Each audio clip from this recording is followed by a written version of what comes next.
Hello everyone. This is a true story shared anonymously.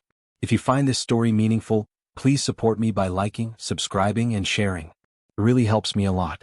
Today I'm going to share something incredibly painful, something that still claws at my heart and soul even after all these years. It's a story about love, betrayal, and a descent into a nightmare I never could have imagined. It's about my wife, the woman I adored, and how our beautiful life together shattered in the most horrific way possible.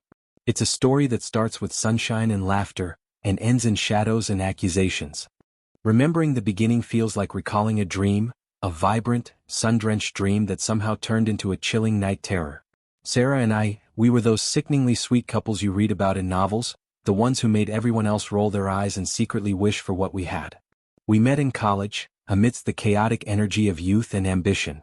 She was breathtaking. Not just in the way her eyes shone when she laughed, or the graceful way she moved, but in her spirit. She had this infectious zest for life, a bright, optimistic outlook that drew me in like a moth to a flame. I was, and still am, a more reserved person, perhaps a little too serious, but Sarah, she was my sunshine. She painted color onto my monochrome world. Our early days were a whirlwind of shared dreams and giddy laughter. We'd spend hours talking about everything and nothing, discovering shared passions for old movies, hiking in nature, and late-night ice cream runs. There was this effortless connection, a feeling that we just belonged together. When I proposed on a rainy evening under the soft glow of streetlights, her yes was the sweetest sound I'd ever heard. Our wedding was everything we'd hoped for, intimate, filled with love, and surrounded by the people who mattered most. Looking back at the photos, I see two young, radiant people, brimming with hope and an almost naive belief in forever. We truly believed we were building something unbreakable. The first few years of marriage were bliss. We bought a small house, filled it with mismatched furniture we collected from flea markets and antique stores, and made it a home. We cooked together, often burning more than we cooked, danced in the kitchen to cheesy 80s music, and spent weekends exploring hidden corners of our state. Intimacy wasn't just physical, it was in the way we knew each other's moods, the unspoken understanding in our eyes, the way we could finish each other's sentences. We were a team, partners in every sense of the word. Then came the twins, our beautiful, chaotic twins. Lily and Leo. They were a handful, of course, as twins often are, but they were also the most incredible blessing. Suddenly, our little house felt bursting with life, with tiny shoes scattered by the door, crayon drawings adorning the fridge, and the constant sweet babble of two little voices. Sarah was an amazing mother. She was patient, loving, and somehow managed to juggle motherhood with grace and seemingly endless energy. I watched her in awe, my love for her deepening with each passing day. These were the golden years, the years I would replay in my mind later, desperately trying to understand where it all went wrong. But even amidst the golden glow, looking back now, I can see the faintest shadows starting to creep in, like dusk slowly gathering at the edges of a bright day. It started subtly, almost imperceptibly. Sarah, who was always so open and communicative, began to become distant. She'd be physically present, of course, playing with the twins, making dinner, but her mind seemed to be elsewhere. Our conversations, once deep and meaningful, became more functional, centered around schedules, groceries, and the children's needs. The laughter that used to fill our home felt less frequent, less spontaneous.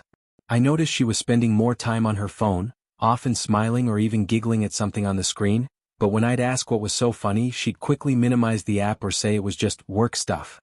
She started working late more often, claiming deadlines and urgent projects. Initially, I didn't think much of it. We were both busy, life with twins was demanding, and work stress was normal.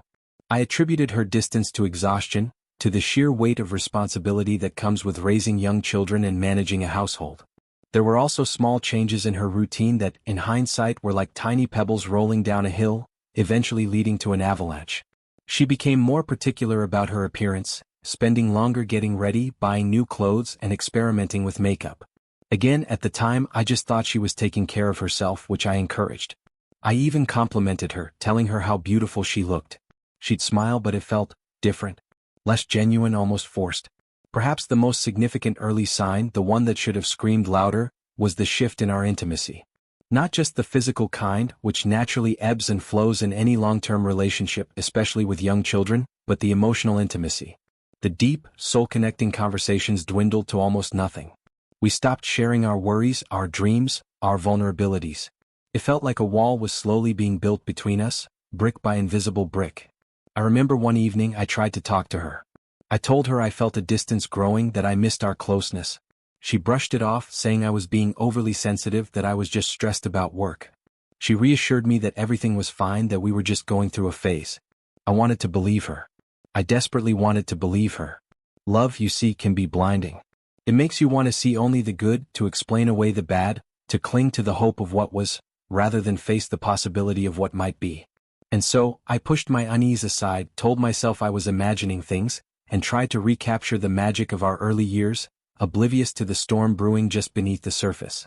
Little did I know, those subtle shifts, those almost invisible cracks in our foundation, were the harbingers of a betrayal so profound, it would not only shatter our marriage but nearly destroy my life. The subtle signs, the little whispers of unease, refused to be silenced. They grew louder, more insistent, morphing from quiet doubts into a gnawing suspicion that burrowed deep into my mind.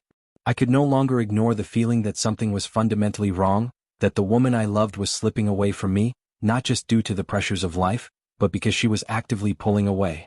The late nights at work became more frequent, stretching into evenings and sometimes even bleeding into the early hours of the morning. When I questioned her about it, her explanations became increasingly vague and defensive. "Just a big project," she'd say, her voice tight, avoiding eye contact. "You wouldn't understand, it's really demanding right now." The secrecy around her phone intensified. It was always password protected, which was normal, but now she'd clutch it possessively, turning away if I even glanced in her direction while she was using it. She started taking calls in another room, her voice lowered, hushed, almost secretive. And the smiles and giggles I'd occasionally catch her indulging in while on her phone? They were never shared with me. It was like she had a whole separate life unfolding on that screen, a life I wasn't privy to. The emotional distance became a chasm. We were living under the same roof, sharing meals, going through the motions of family life, but there was no real connection. It felt like living with a polite stranger. The warmth in her eyes, the easy laughter, the intimate touches, they were all replaced by a polite, almost detached demeanor. I felt like I was constantly reaching out to her, trying to bridge the gap, but my hand kept grasping at air. One evening, I couldn't shake off the feeling that something was seriously wrong. It was a Tuesday, supposedly another late night at work for Sarah. The twins were finally asleep and the house was quiet, too quiet. I found myself pacing, restlessness churning inside me. I picked up her phone just out of sheer impulse. It was on the kitchen counter, charging.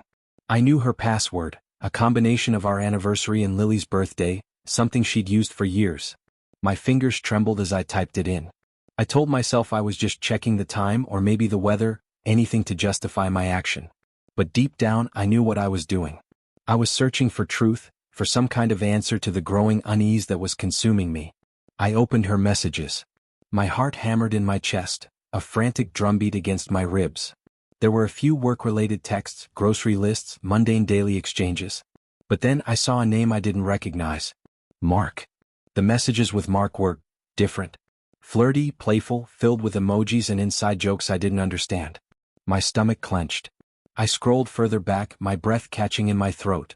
The tone shifted, became more intimate, more personal. Then I saw them. The messages that ripped through me like shards of glass. "Missing you already?" One message from Mark read. Sarah's reply, "Me too. Can't wait until Friday." Friday?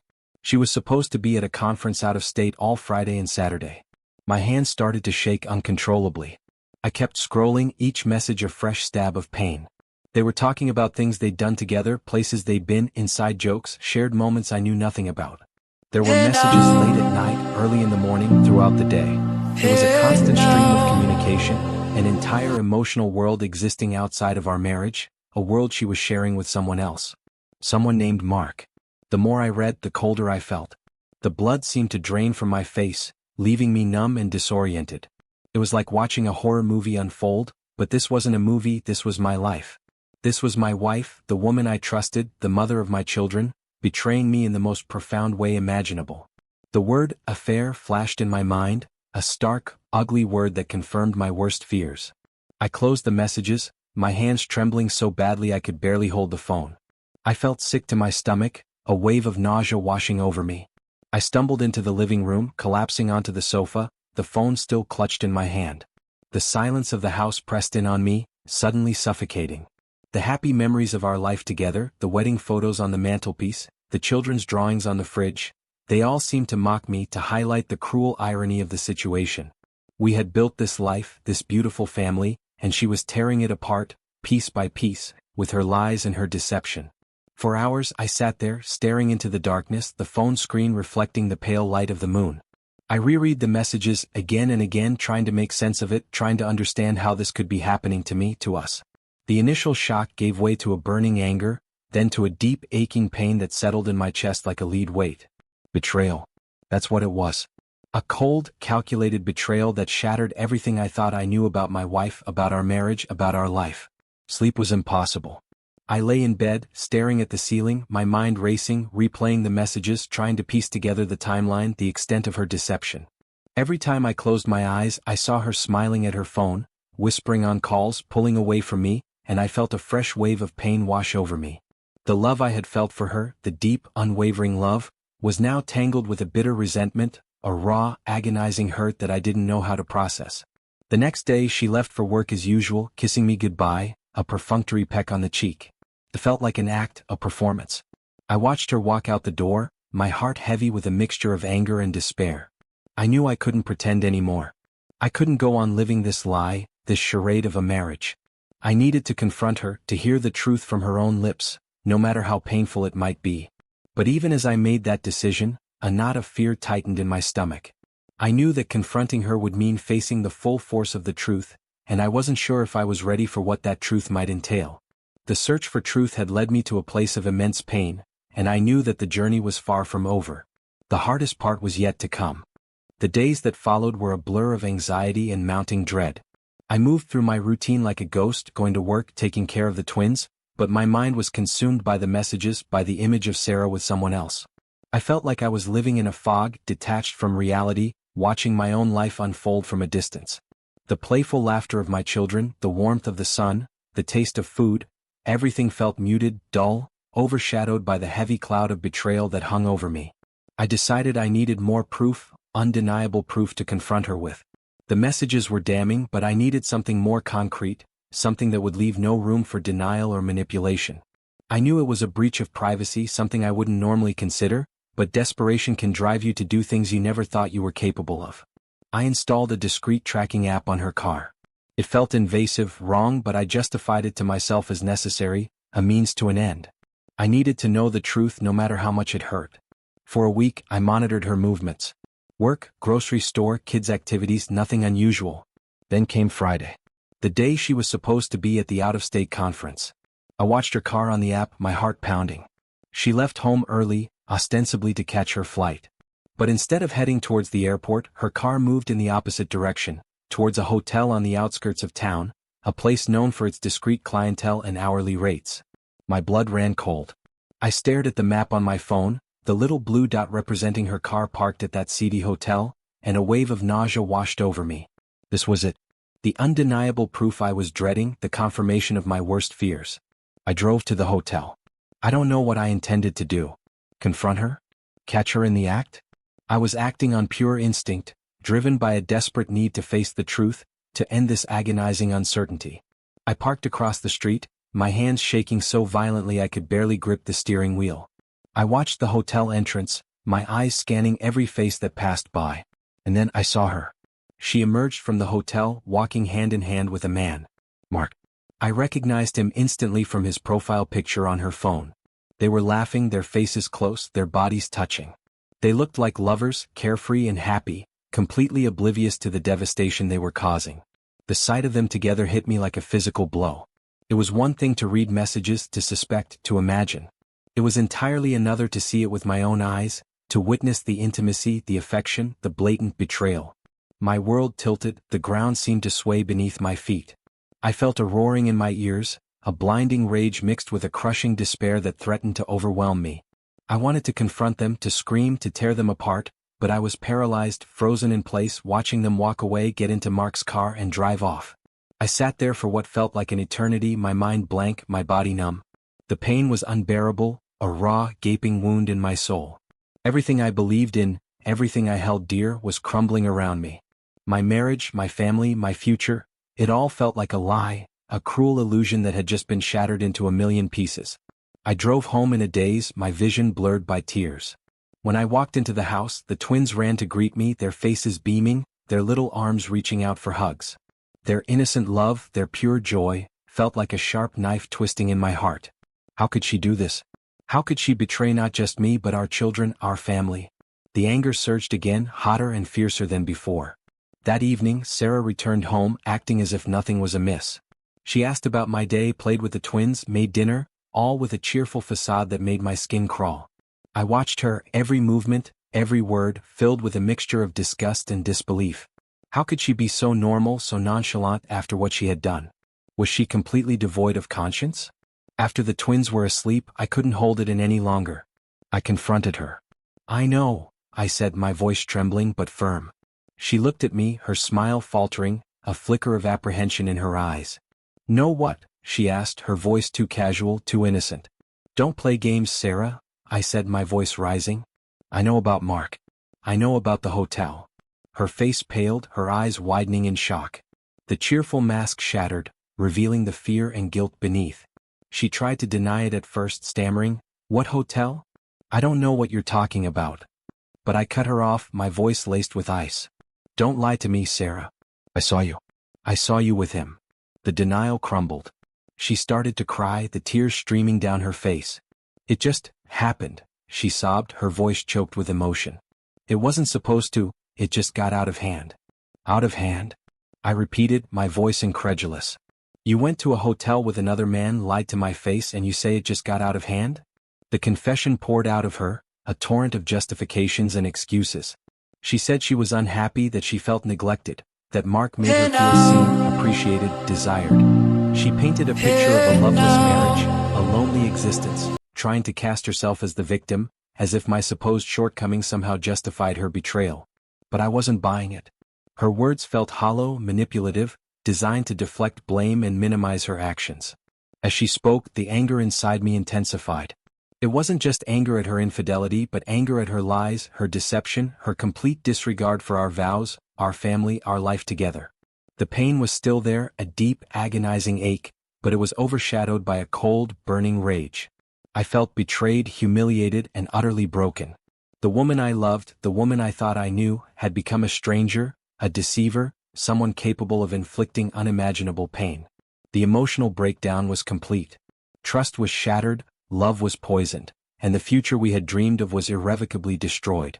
In that moment, standing in our living room, listening to her pathetic excuses, I knew that our marriage was over. The question was no longer whether we could salvage it, but how we would navigate the wreckage, how we would pick up the pieces of our broken lives and move forward. And little did I know, the worst was yet to come, a twist of fate so cruel and devastating, it would plunge me into an even darker nightmare. The confrontation in our living room was just the beginning of a descent into chaos. Sarah's confession, instead of bringing clarity, only amplified the confusion and pain. She was remorseful, yes, but her remorse felt superficial, tinged with self-pity rather than genuine regret for the damage she had caused. She begged for forgiveness, pleaded for a second chance, promising to end the affair, to go to therapy, to do anything to save our marriage. I listened to her pleas, my heart heavy with skepticism. Could I forgive her? Could I ever trust her again? The thought of rebuilding our relationship, of trying to heal from such a deep betrayal, felt like an insurmountable task. The image of her with Mark, the messages, the lies, they were all etched into my mind, indelible scars on my soul. "I need time," I said, my voice flat, devoid of emotion. "I need time to think." She nodded, her eyes red and swollen from crying, but I could see a flicker of hope in them, a hope I didn't share. I spent the next few days in a daze, going through the motions of life, but emotionally detached, numb. I couldn't eat, couldn't sleep, couldn't focus on anything. The twins sensed the tension in the house, becoming quieter, clinging to me more than usual. Their innocent faces were a constant reminder of what we were about to lose, the family we were on the verge of destroying. Then came the car crash. It was a Tuesday afternoon. Sarah was supposed to pick up the twins from preschool. I was at work when I got the call from the hospital. "There's been an accident," the voice on the other end said, and my blood turned to ice. "Your wife and children, car accident, serious injuries?" The words blurred, the details swam in my head, but the message was clear. Something terrible had happened. I raced to the hospital, my heart pounding in my chest, a cold dread gripping me. The waiting room was a chaotic scene of panicked families and hushed whispers. Finally, a doctor approached me, his face grim. "Your wife is stable," he said, his voice measured. Serious injuries, but she'll recover. But your children? He paused and my breath caught in my throat. Lily has a broken arm and some lacerations. Leo. Leo is in critical condition. Head trauma. We're doing everything we can. Leo. My little boy. In critical condition. The words echoed in my mind, a deafening roar that drowned out everything else. I collapsed into a chair, my body trembling, my vision blurring. Sarah. The crash. The twins. It was all a nightmare, a horrific, unimaginable nightmare. Hours turned into an eternity as we waited for news about Leo. Sarah was in another part of the hospital, being treated for her injuries. I couldn't bring myself to see her, to speak to her. The anger and pain were too raw, too intense. Finally, after what felt like a lifetime, the doctor emerged again, his face grave. We did everything we could, he said, his voice soft with sympathy. But Leo didn't make it. Leo was gone. My little boy, my vibrant, laughing Leo was gone. The world went silent. My knees buckled and I sank to the floor, a guttural cry tearing from my chest. Leo. Gone. It couldn't be real. It had to be a mistake. But the doctor's words, the grim faces of the nurses, the suffocating grief that filled the room, it was all too real. In the days that followed, everything became a blur of grief and shock. We buried Leo, a tiny white coffin lowered into the ground, a symbol of unimaginable loss.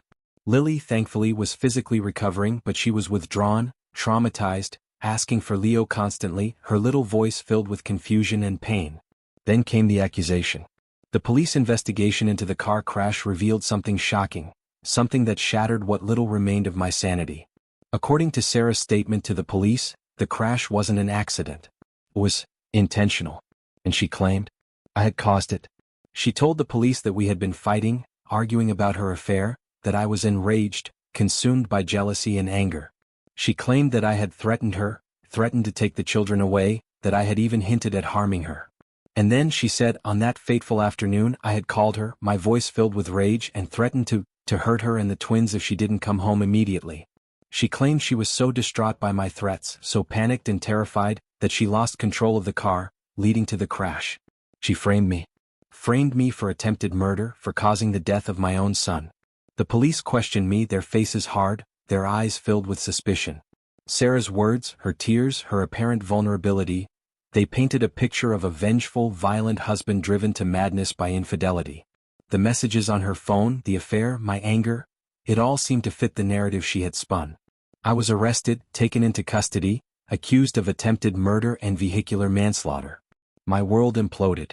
Not only had I lost my son, not only had my wife betrayed me, but now I was being accused of a crime I didn't commit, framed by the very woman who had sworn to love and cherish me.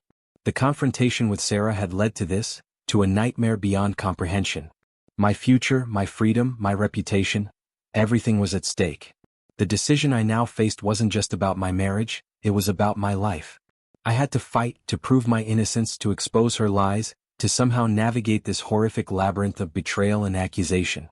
And I had to do it while grieving for my son, while trying to protect my surviving child, while battling the crushing weight of despair that threatened to consume me entirely. My decision was made for me. Survival. I had to survive this, for Lily, for Leo's memory, for my own sanity. But the path ahead was dark, treacherous, and filled with unimaginable pain. The nightmare of being accused of attempted murder and vehicular manslaughter was a brutal test of my resilience, a descent into a legal and emotional battle that stretched on for months.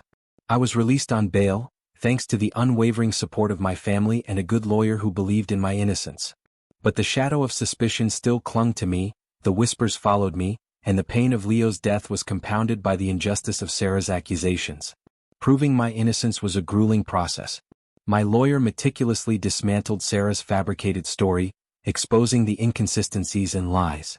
We presented evidence of her affair, her manipulative tendencies, and the lack of any credible evidence to support her claim that I had threatened her. The police investigation, initially swayed by Sarah's tearful narrative, began to uncover the truth. Phone records, witness testimonies, and a closer examination of the car crash itself revealed inconsistencies in Sarah's account.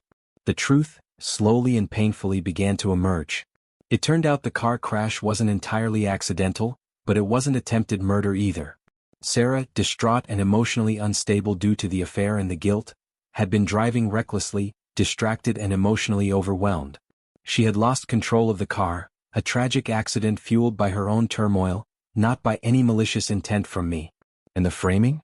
It was a desperate, twisted attempt to deflect blame, to portray herself as a victim, and perhaps in her warped mind, to punish me for her own failings. The charges against me were eventually dropped, a huge relief, but the victory felt hollow, tainted by the immense loss I had suffered. Sarah was never charged with anything, the authorities concluding it was a tragic accident, albeit one with contributing factors related to her emotional state. She faded out of my life, disappearing with Mark, leaving behind a trail of devastation and broken hearts. Healing was a long and arduous journey, a slow climb out of the abyss of grief and betrayal. Therapy became my lifeline, a safe space to process the trauma, the anger, the pain, and the unimaginable loss of Leo. My family and close friends rallied around me, offering unwavering support, love, and practical help with Lily. Their presence was a balm to my wounded soul, a reminder that even in the darkest of times, there is still light and love in the world. Lily and I leaned on each other, two broken halves trying to become whole again.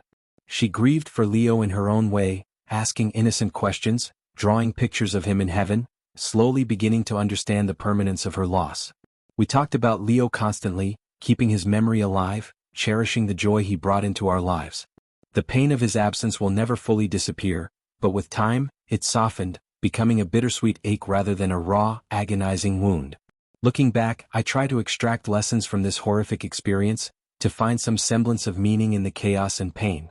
I learned about the fragility of trust, the devastating power of betrayal, and the darkness that can lurk beneath the surface of seemingly perfect lives. I learned that love can be blinding, making you ignore warning signs, rationalize red flags, and cling to illusions long after they've shattered. If I could offer advice to anyone facing similar struggles, it would be this: trust your gut. Pay attention to the subtle shifts, the whispers of unease, the inconsistencies in your partner's behavior. Communication is paramount. Don't let emotional distance fester. Address issues openly and honestly even if it's painful. And if betrayal does occur, know that you are not alone. Seek support, allow yourself to grieve, and don't be afraid to walk away from a toxic situation, even if it's incredibly difficult. Healing is possible even after unimaginable pain. It's not about forgetting the past but about learning to live with it, to integrate the scars into your story, to emerge stronger and wiser from the ashes of heartbreak.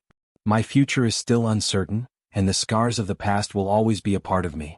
But I am slowly rebuilding my life, piece by piece, focusing on Lily, on honoring Leo's memory, and on finding a path towards peace and perhaps one day even happiness again. The sunshine may have faded for a while, but I believe deep down that even after the darkest night, dawn will eventually break. Thank you for listening to my story. It's been incredibly difficult to share, but sometimes speaking the truth even anonymously can be a step towards healing. If you have a story to share, leave a comment or send it to me. Who knows?